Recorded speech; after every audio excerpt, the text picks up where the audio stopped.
इतना तो करना स्वामी जब प्राण तन से निकले. जेव्हा मरायला टेकेल ना देवा मी, तेव्हा एक गोष्ट कर. काय होईल? कदाचित वात पित्त विकार इतर जे आहे ना त्रिदोष ते खूप काय करतील, धावून येते अंगावर.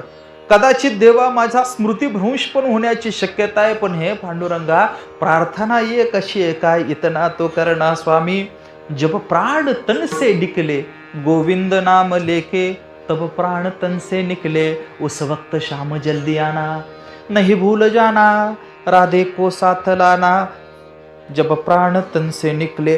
चांगल्या भक्ताची मागणी नेहमी हीच असते की देवा देवा देवा, मला तुझा कधीच आणि कधीच विसर पडू देऊ नको. अभंगाचं पहिलं चरण.